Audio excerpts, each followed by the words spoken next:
HK80C Fixed Frame Screen Installation Guidance. 1. Take out the inner packing which contains the frame, and put them onto clean table or floor. To take the frame of the inner packing, and then put them back side up as picture.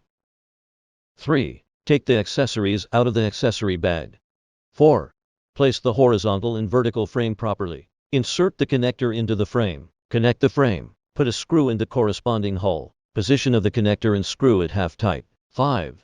Your hand should hold the frames tightly, and make the horizontal frame and vertical frame. Make the horizontal frame and vertical frame stay closely.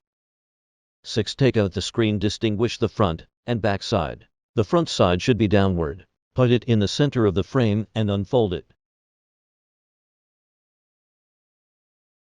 7.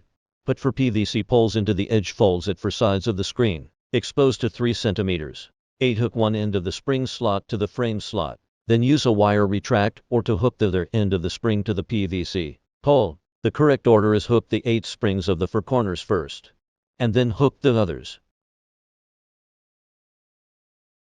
9. After finishing the above steps, then installation is completed. 10. Install AIO end of the frame screen. Install the connected plates on the suitable area, on the wall with screws, to hang the frame screen on the wall. 3. Install the lower connected plate if necessary. Finished.